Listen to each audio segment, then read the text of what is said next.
Clear your desk by the end of the day.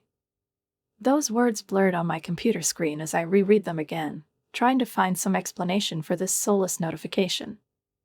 I was sitting in an armchair with my arms crossed on the table, and I was overcome by a strange feeling, as if I had suddenly found myself in a strange, hostile world, where everything I had done had become completely unnecessary. After 5 years of dedicated work at Summit Edge Logistics, all I received in response was a cold, impersonal email signed by my immediate supervisor, Dan Weaver. No, not just signed, it was his decision, and his face was behind every word of this message. Clear the table by the end of the day. The HR department will handle the paperwork for the exit documents.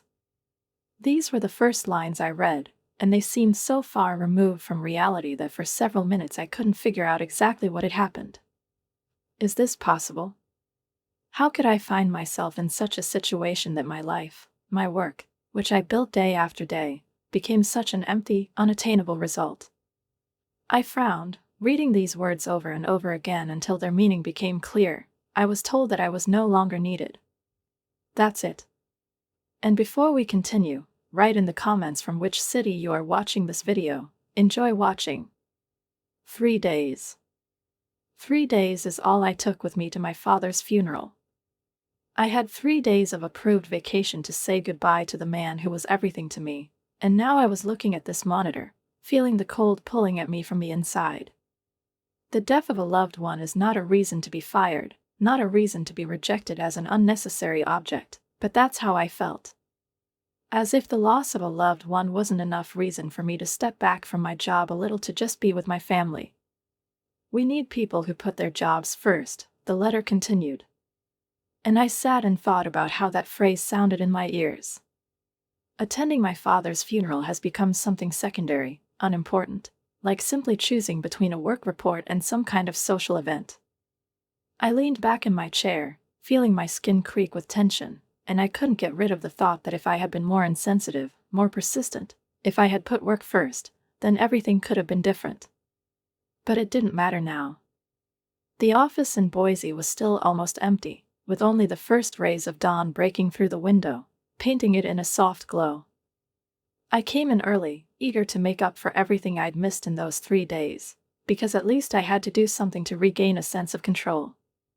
I looked around my workplace. There was a small cactus on the table that was given to me last Christmas. A couple of photo frames, one of which captured our team at a corporate event. Handwritten thank you notes from those I mentored. It was all a part of me, a part of what I was building. 5 years of life, compressed into a few personal items that fit in a cardboard box. I felt like I was being pushed away by this moment. For the first time in a long time, I realized how everything that seemed meaningful becomes nothing. The notice of dismissal was signed by Dan Weaver, the same man who had recently approved my funeral leave. And now I was reading this email, and its meaning deeply hurt me. My father's death, apparently, fell during one of these uncertain critical periods. I didn't cry. She didn't bang her fist on the table, didn't try to break into Dan's office, demanding an explanation. I just pulled out my phone, took a screenshot of the email, and sent it to my personal account. This gesture, like everything else that was happening, made no sense, but at that moment I felt that I needed to fix it in order to somehow leave a mark. I turned off the computer, got up, and began methodically packing my things. The newspaper in which I had carefully wrapped the cactus rattled in the silence, as if emphasizing the absurdity of everything that was happening. I was in no hurry, even though I knew I had to do it before the end of the day. At that moment, I didn't even know what to do next. I was just taking steps, like a robot that no longer feels like a part of the system, but still performs its functions. Tanya from accounting was the first to notice my desk, which was already half empty. She came up to me in surprise, her eyes wide at the sight of my box, and asked, "Polly, what's going on?" I turned around and didn't seem to see any fear or judgment in her eyes, just genuine concern. I sighed and calmly replied, "I was fired." "What? Why?" Her voice became a little louder, and there was a note of confusion, almost bewilderment. I shrugged, as if the question didn't make sense. All I could say was, apparently, taking an approved bereavement leave to bury my father wasn't a proper priority for my job. I felt Tanya's face change. At first, she looked puzzled, and then her expression completely changed to indignant. "This is wrong," she said with an expression I hadn't seen on her face in a long time. "Have you talked to Paula?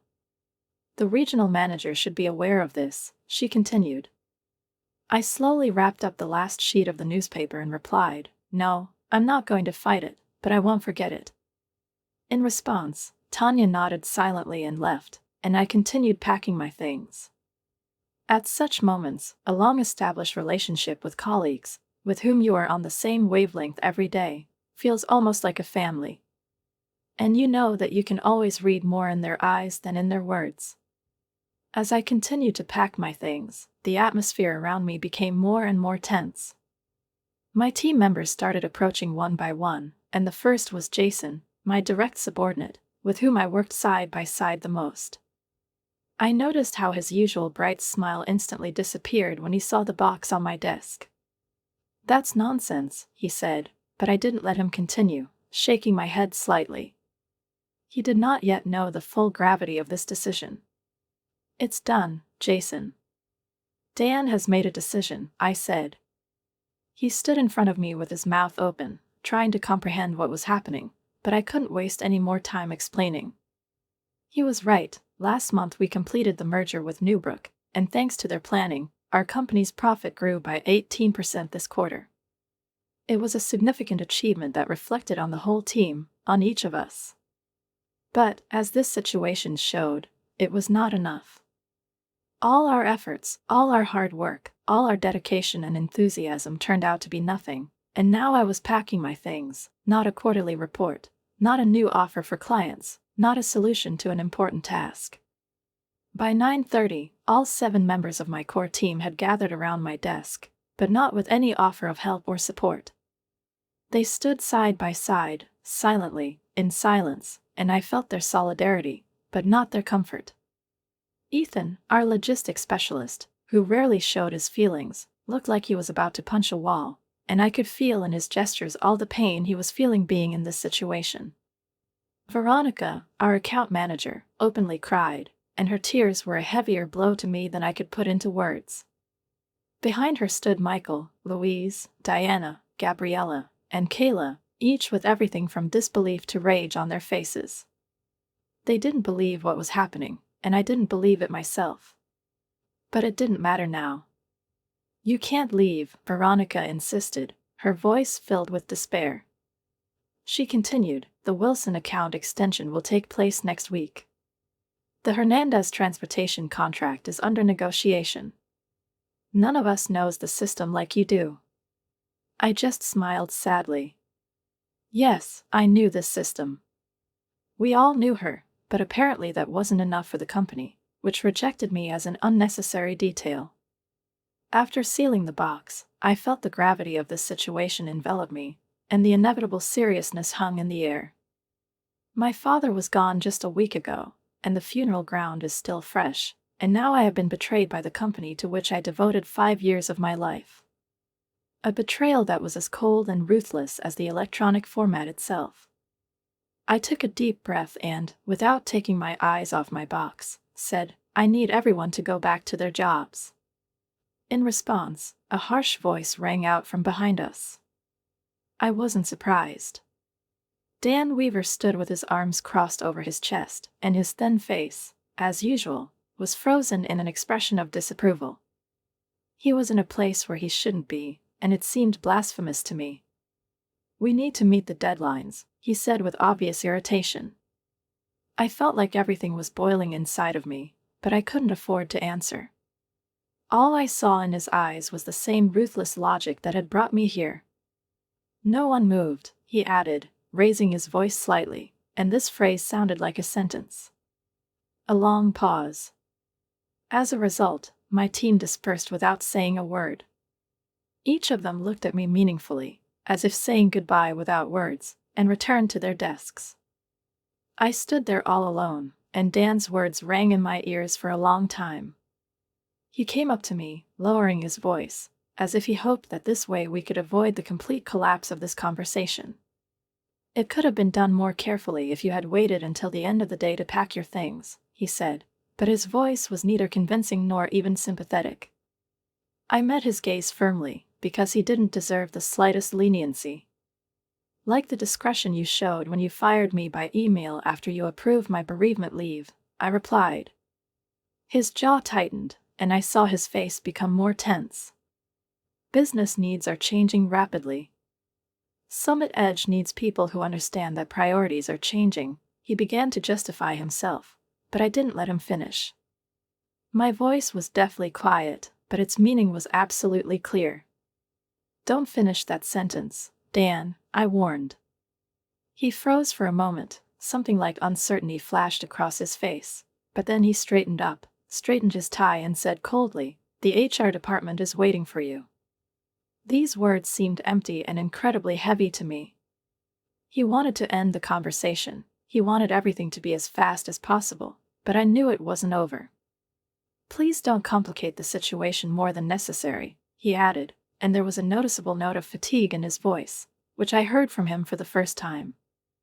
I took my box. "Don't worry, I won't make a scene. But remember this moment, Dan. It may be important to you later." These words sounded to me like something more than just a promise. It was a warning that I hoped he would understand.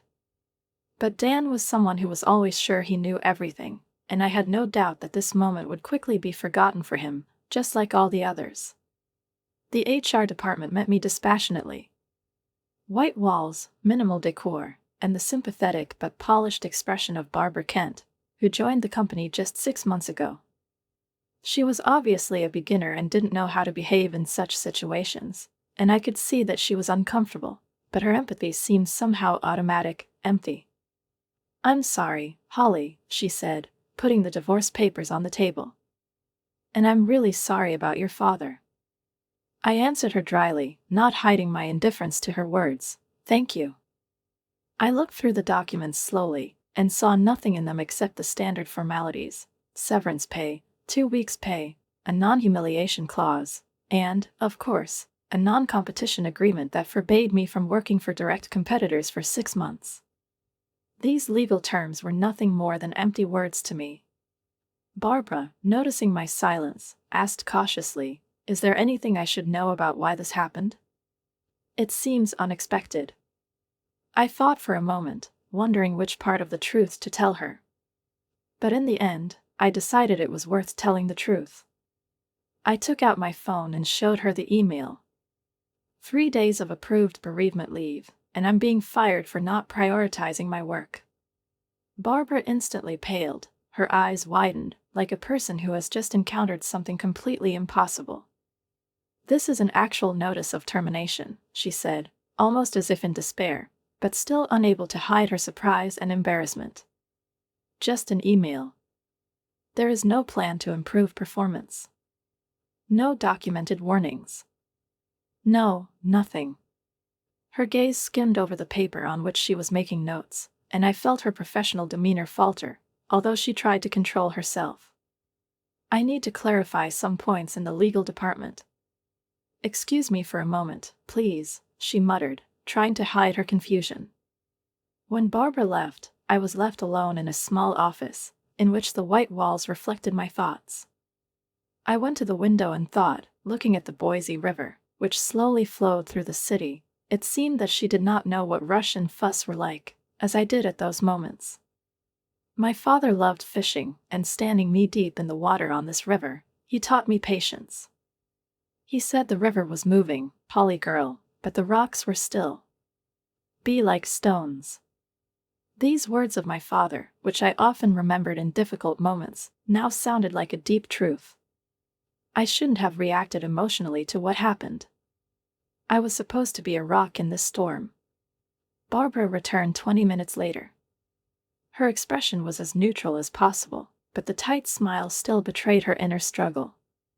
She sat down at the table and spoke, as she should in such situations, but her words sounded less confident. "Nothing will change." I looked at her and said firmly, "Summit Edge can do whatever it wants, just like me. She hesitated, trying to find the words, but then continued anyway. Idaho is a state with non-fixed employment. The company has the right to. I interrupted her, signing the documents without further argument. I knew she was just doing her job, but I didn't care. It was like she was just reciting memorized words. I glanced at her as I signed the last document and added with icy politeness, "I understand." "Please don't complicate the situation any more than necessary," she said, but I didn't answer because I didn't know what to say. When I left the office and walked through the main hall, I felt like all eyes were focused on me. My team, watching in silence, was now a dark shadow of my life. They stood there as if caught off guard. I gave them a small smile, barely noticeable, so that they would know that there was no offense for me. It was my last gesture as their leader. I knew they understood me, but there could be no other way. I couldn't stay in this company if she betrayed me in this way. Outside, the September air was surprisingly warm, and the sun was shining brightly, as if nothing had happened. I put the box with my personal belongings in the trunk of the car, and, getting behind the wheel, I allowed myself a couple of minutes to think about everything. Suddenly, the phone rang and a text appeared on the screen. Then another message, and another. "Jason, this is wrong. What can we do? Veronica, are you okay? Can we meet later? Ethan. Dan is spineless. The team is furious. They couldn't just let me go, they couldn't accept it. Support, expressions of indignation, devotion, it all rained down on me. These people weren't just colleagues to me. They were my professional family, and I felt like I missed their warmth at that moment. I started the car and kept thinking about what was next as I drove down the empty street. I had a plan. I wasn't going to fight Summit Edge directly. I wasn't going to sue, although I probably would have had a reason to. No, I would have acted strategically, as my father taught me. He always said that the rocks remain motionless while the river is rushing past. I had to wait, be patient, and watch events unfold until they brought me to where I needed to be. The phone rang again. I looked at the screen and saw that it was Hank Fleming, CEO of Vertex Transport Systems, Summit Edge's largest competitor. We met at an industry conference last year and have been in touch ever since. He tried to recruit me for months in a row, but I remained loyal to my company. Now it's time to call him back. We hadn't talked for a long time, and I knew it might not be an accident. The Vertex Transport Systems office was everything Summit Edge wasn't. It was spacious, with an open concept, shared workspaces, and large windows through which one could enjoy the panorama of Boise. It was an office that I would like to work in. Hank Fleming greeted me with a firm handshake. His hands were strong and confident, as were his eyes. "I was hoping you'd call," he said as we headed to the conference room. His penetrating eyes studied me, and I sensed that he already knew what had happened. Word spread quickly in our industry, and Hank had already heard about everything, although he didn't know the details. We sat down, and I told him everything, showing him Dan's email. "It's not just bad management," he said, frowning. "It's inhumane." I nodded in agreement and added, "Summit Edge has always valued profits more than people. I just never thought I'd be in this situation." When Hank leaned forward, his words were so unexpected that I had to concentrate for a few seconds to fully comprehend them. "I'll be honest, Holly. I want you to be on my team." His gaze was clear, confident, and there was not a shadow of doubt in it. I curled my fingers on the edge of the table, but I tried not to show how shocked I was by this suggestion. "Vertex is expanding its operations in the Pacific Northwest, and we need someone with your expertise." He sounded like he wasn't just proposing, but was literally building a bridge for me into a new future. "The position of division director is yours, if that's what you want." These words sounded like a challenge, like a once-in-a-lifetime opportunity. My heart made a sharp leap, and despite all the pain and disappointment that still remained in my chest, I felt a slight tremor run through my skin. "Director of the department." It was much more than I could have expected from that moment. It was a real breakthrough that I didn't dare to dream of. More responsibility, more authority, better pay. But at what cost? And now that I was on the verge of a professional disaster, I tried to collect my thoughts, but somehow I couldn't figure out how to react right away. I held my breath and asked cautiously, "What about my refusal to compete?" He smiled, his face softened. "Our legal team reviewed it. This definition is too broad and probably impossible. Plus, we will cover any legal costs if Summit Edge tries to enforce its rights." And yet, despite his confidence, I could feel anxiety rising inside me. My mind was still spinning around what had happened with my dismissal, but I tried not to show it. "I need to think about this," I said, trying to keep my emotions in check. Hank nodded. "Sure, take the weekend off. We will discuss the details on Monday." It was too unexpected to take seriously, but I knew that I would have to give the answer, and this answer would be deposited in my mind as a heavy burden. Nevertheless, I got up, thanked him, and headed for the exit. The evening continued, but I couldn't shake the feeling that something in my life wasn't the way it should be. That evening, I met with Veronica and Jason at Riverfront Brewing, a small pub away from the city center, where we could discuss everything without fear that someone would hear us. Their faces expressed a mixture of anger and concern, but despite this, their presence brought me comfort. When they sat down, Veronica was the first to break the silence. "How are you holding up?" she asked, carefully looking into my eyes. I tried to smile, even though I knew it wouldn't be convincing. "I'm fine," I replied, although in fact I felt that everything in my life had collapsed, and I didn't know how to fix it. But I couldn't let my colleagues worry about me more than they already did. "It's been a difficult few weeks, but I'll get back on my feet." Jason snorted. "Dan is a fool. The office is already in chaos. No one knows where the files of Henderson's proposals are stored, and the access to the system that you had has not been transferred to anyone else." His words seemed ridiculous to me at one point, but deep down I knew that this was actually a big problem. But I also knew that I could no longer afford to be disappointed in Summit Edge, the company that had once been my home. "It looks like this is Dan's problem," I replied, taking a sip of water, trying not to think about how this would develop further. Veronica leaned forward. "It's more than just that. Everyone is talking, not just our team. People are furious about the way you've been treated." I didn't expect that. I looked at her, studying her expression, and suddenly realized that this really wasn't just some kind of exception, it was the beginning of the end. "You were respected, Holly," she said, and I felt something tighten in my chest. "It's not just us. The way Dan handled it now scares people. If they do this to you, their star team leader, what will they do to someone else?" There was a hidden fear in her words, and I realized that the situation with Summit Edge had really become painful for everyone. She nodded. Paula asked questions. "The regional manager looks worried." I heard these words, but my thoughts were far away. The whole story made me think about what I had lost and what I had to choose now. While we were talking, we received even more messages from other team members. People wrote to me expressing frustration and anger, and I felt the pressure on me growing. Summit Edge had already sensed my absence, and it was obvious. My colleagues and former friends didn't know how to react to this loss. "What are you going to do now?" Jason asked, his eyes wary, and I saw how he was waiting for an answer from me. I hesitated. My future depended on how I made my decision.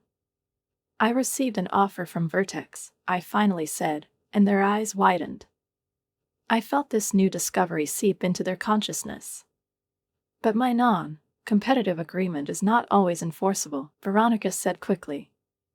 She worked with contracts every day and knew the legal aspects, especially if they fired you for no reason.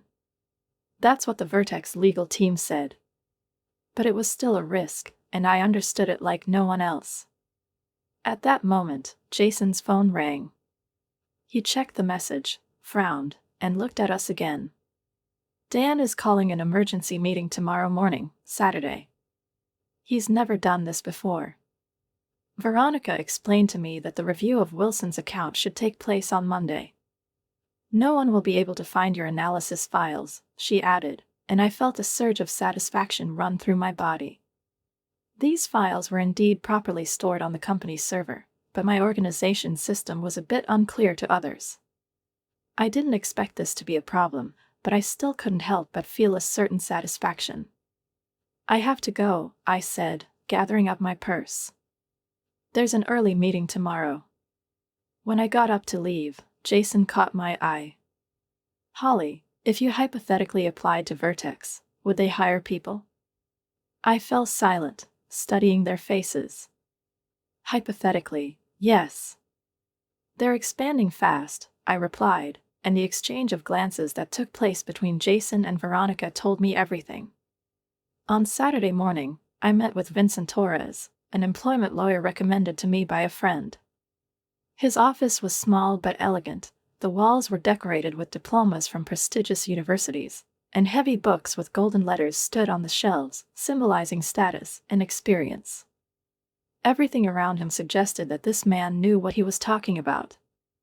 Vincent listened attentively as I explained my situation, and after picking up the email as well as the termination notice, he frowned and took off his glasses like a man who had just encountered something unusual. This is a classic wrongful dismissal, he said with a confidence that left few doubts about the correctness of his words. Firing a person for taking an approved leave on the occasion of the loss of a loved one can be considered a violation of the contract and a violation of good faith. I nodded, realizing that hardly anyone at Summit Edge was actually willing to admit a mistake, and that my story might not arouse much sympathy from those who currently control the situation in the company. I explained that I wasn't going to sue, because that, by and large, wouldn't make sense. All I wanted to do was understand what my real options were with my non-competition agreement, which was now preventing me from moving forward. Vincent slowly scanned the document, carefully reading each paragraph. This is too restrictive, he said, pausing, as if he himself once again realized the scale of the absurdity. A 6-month ban on working with competitors within a 300-meter radius. In fact, it means that you should leave the industry or move. I raised my eyebrows, asking, is this legally binding? Vincent thought about it, leaned back in his chair and replied, this is doubtful in Idaho, especially considering the circumstances of your dismissal. Courts, as a rule, do not apply non-competition provisions if an employer acts in bad faith. He made a few notes on his notebook, then looked at me and added, but you have to be prepared for the fact that it will be difficult and take time. In any case, if the company tries to enforce the terms of the agreement, you will have to seek support through the courts. I nodded, knowing that this path would not bring quick results, but perhaps it would be the key to a solution. When he asked me what my plan was, I decided to be honest. Vertex Transport Systems offered me a position. Better rank, better pay, I replied, feeling hope rise inside me again. This offer really sounded tempting. Vincent nodded, his face showing no surprise, but rather understanding. Summit Edge will have to prove that you are causing them real harm by working there. Considering that they fired you, it's a difficult argument. I noticed his hand moving quickly over the paper, making notes, but it seemed to me that his face became a little softer, as if he was not sure that such an outcome would be negative for me. I would advise you to act carefully, but don't let the lack of competition stop you from making a living, he said, and these words, uttered with such a tone of confidence and determination, seemed to put an end to the conversation. He did some more paperwork, and then offered to help if he had any additional questions. I thanked him for his help, and I felt a little better. Realizing that I wasn't alone in my situation, and that there were legitimate ways out of it, gave me strength. Over the weekend, my phone wouldn't stop ringing with messages from my former team. The emergency meeting on Saturday seemed to be tense. Dan, the new head, did not miss the opportunity to put pressure on everyone, forcing them to take on additional responsibilities to compensate for my absence, and all this without any additional compensation. I read these messages, and in every word I felt as if the whole team was on the verge of collapse. People complained that the files I left were found, but no one could fully understand my analysis methodology. As I expected, this turned out to be a serious problem for the company, and now they had to deal with the consequences of my loss. To be honest, it was hard for me not to feel at least a little satisfaction, knowing that it was their own disorganization that played a key role in the fact that they were now in chaos. On Sunday, I finally made my decision. On Monday morning, I called Hank Fleming.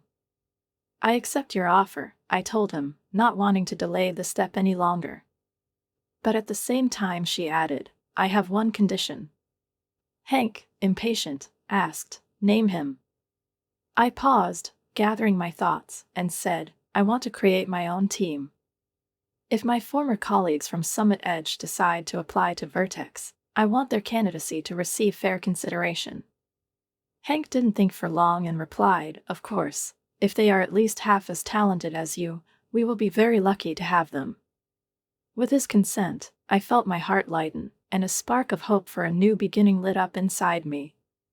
On the same day, I signed a contract with Vertex and officially became Director of Operations at Pacific Northwest.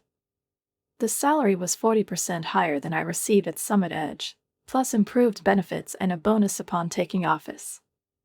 It all sounded like the beginning of a new chapter, and even though I still didn't know how things would unfold, I was ready to take on this challenge. When I left the Vertex office, I checked my phone and found 7 new messages, one from each core member of my former team. They all wanted to meet for a cup of coffee in private, and I decided that it was not worth postponing this moment.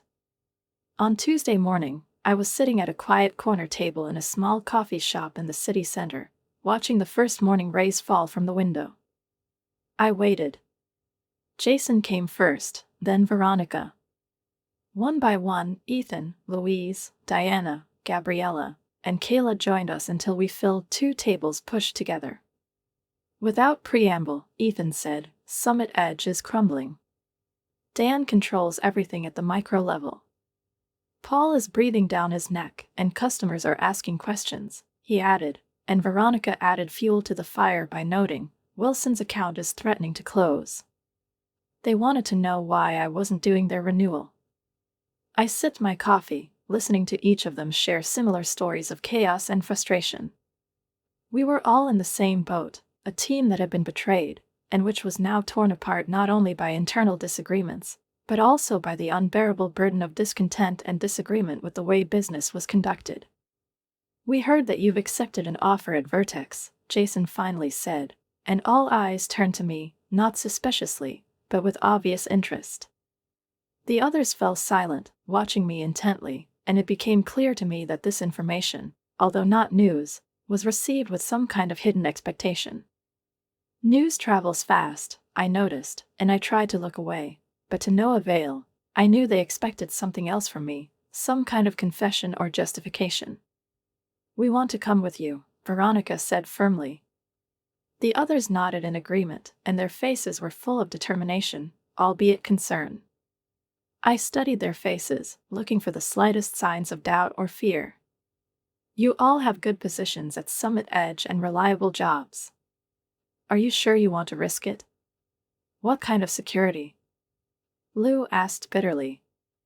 These words hung in the air like a heavy shadow, and I noticed how everyone, even me, felt this moment of anxiety. "If they fire you for attending your father's funeral, none of us are safe."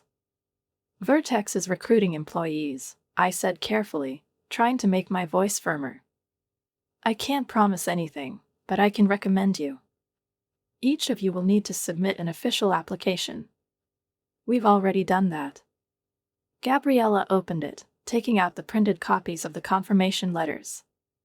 "Yesterday, there were all 7 of us."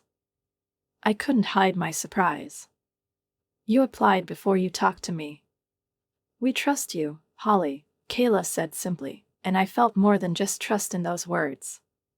It was a promise, no matter how much she wanted it. "Where you go, we go." I felt a surge of emotion that made me pause for a moment. Gratitude mixed with justification left me with a strange feeling, and despite my own fears and doubts, I was still proud of them. Let me make some calls. I took a deep breath, trying to regain my confidence. The following Monday at 7:30 a.m., my phone rang. The caller ID was Paula McCormick, Regional Manager of Summit Edge. She was the kind of person I always thought was tougher and more cynical than her friendly face at corporate events might suggest. Holly, her voice was deliberately calm, and I knew that this was not just a conversation to clarify some everyday issues. We need to talk. I answered without losing my balance. Good morning, Paula, he said, trying to keep his tone neutral, even though he was already feeling a little uneasy. What can I do for you? I could hear a note of hidden irritation in her voice, which she was holding back, but could not hide completely. I have just received 7 resignation letters, all from your former team, and all of them are effective immediately. There was a pause, and it became clear to me that this was not just a case, but the beginning of a serious conversation. Could you explain? I took a slow breath, trying to smooth out the corners of my answer, and said, I'm not sure what explanation you're looking for. It wasn't because I didn't understand the gist of her question, but rather because I didn't want to openly admit the truth, which was obvious to both me and her. I don't work at Summit Edge anymore. At that moment, as if I'd said something terrible, even Paula stopped talking. I allowed myself a little pause so that she could take it in. They're all moving to Vertex, where you've just started working as a division director. Her voice became tougher, and I felt the tension in the conversation rise. It doesn't look like a coincidence. People choose careers for different reasons, Paula. Perhaps you should ask Dan why your best team is going to mass competitions.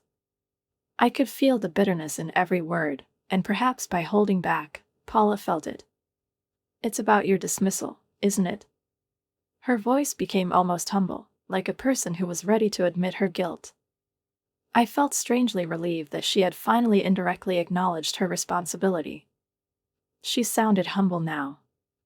I've considered the situation, she continued, but I couldn't take her words seriously anymore. Dan didn't consult with me before letting you go. I would never approve of that. This is between you and Dan, I replied with a sense of inner fulfillment. After thinking about it silently, I added, although I wonder why the regional manager of Summit Edge was not involved in the dismissal of the group leader. Paula sighed.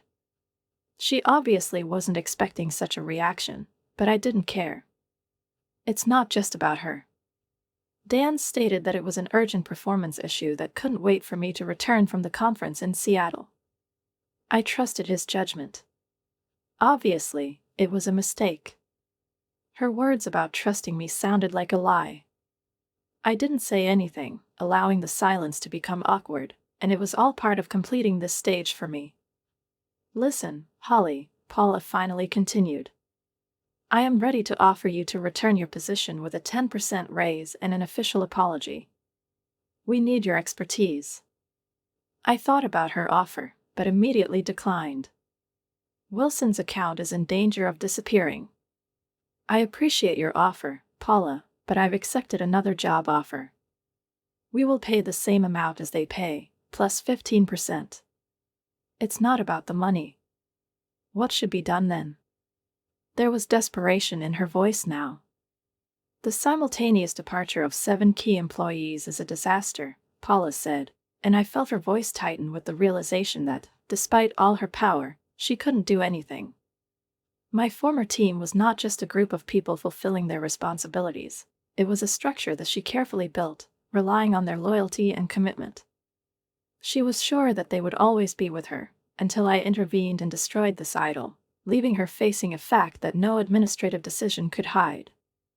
Operational knowledge only. She said these words as if she was trying to regain control of the situation, but I already knew that nothing would help. This will require time travel.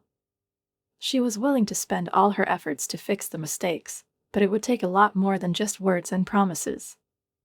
I stopped remembering the time when my father died, and thought that I was no longer in the mood for grief.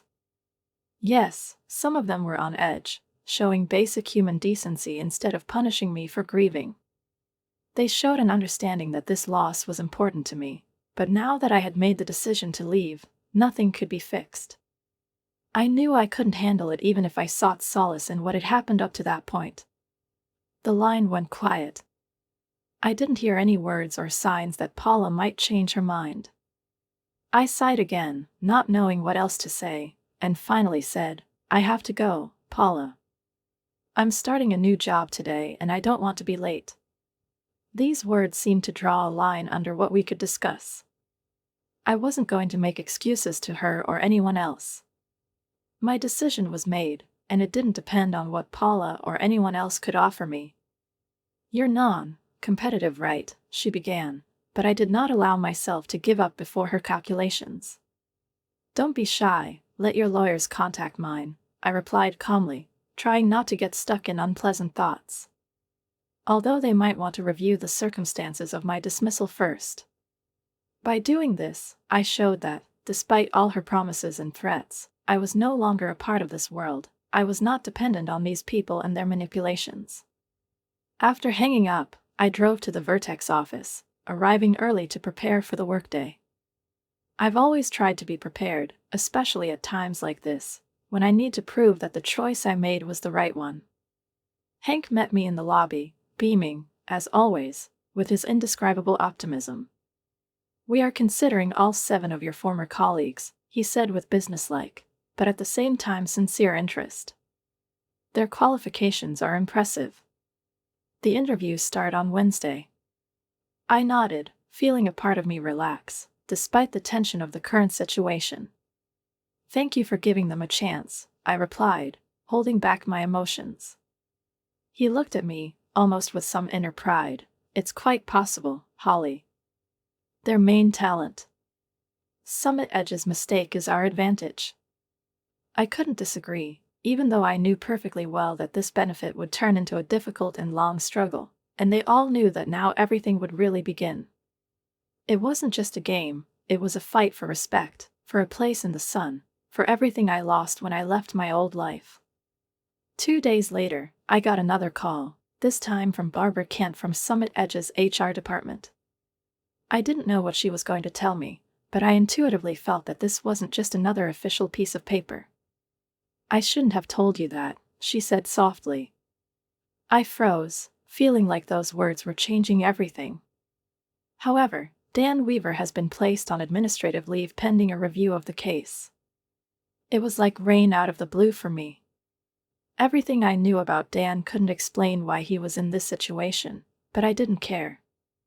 Paula begins an investigation into management practices, in particular those related to the policy of providing assistance in connection with the death of a loved one and granting vacations.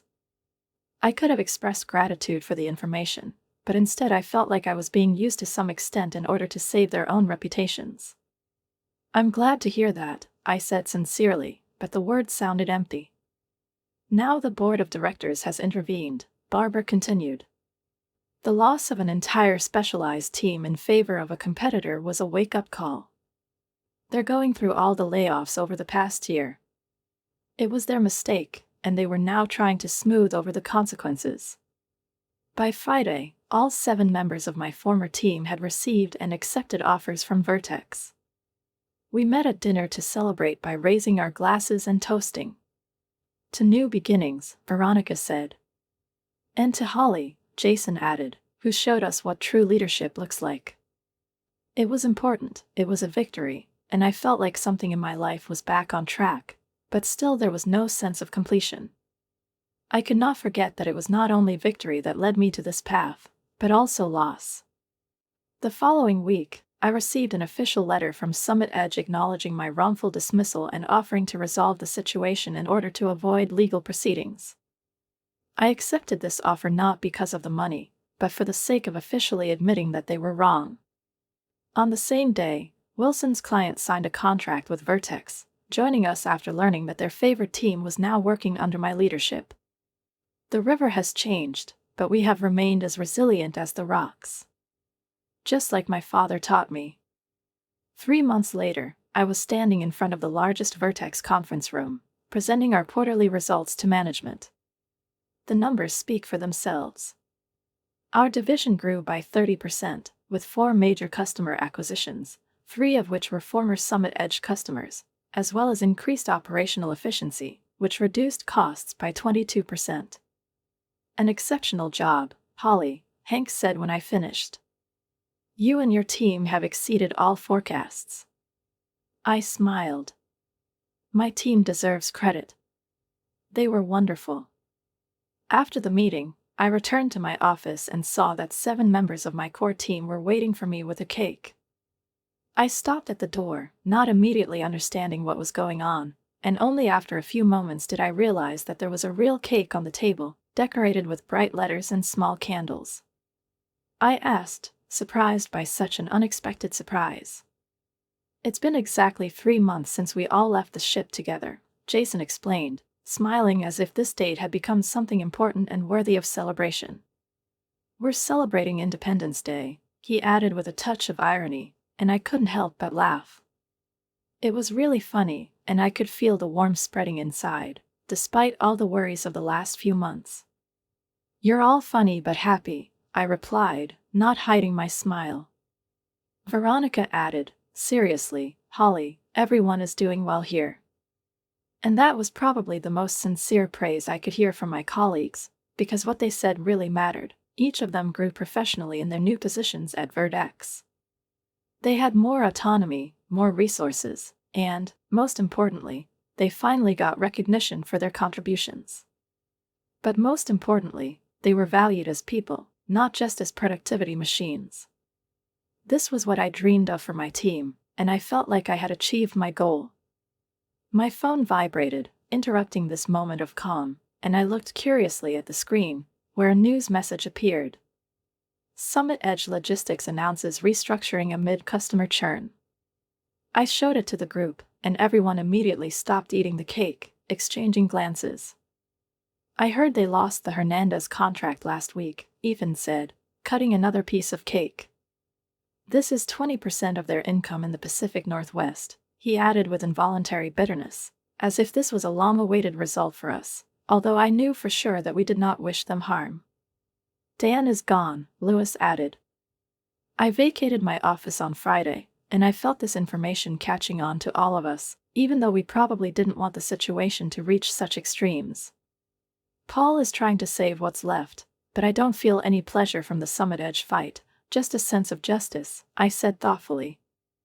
Of course, we didn't expect disaster, but it was clear that the company failed not because we left, but because its management created a culture in which employees were expendable.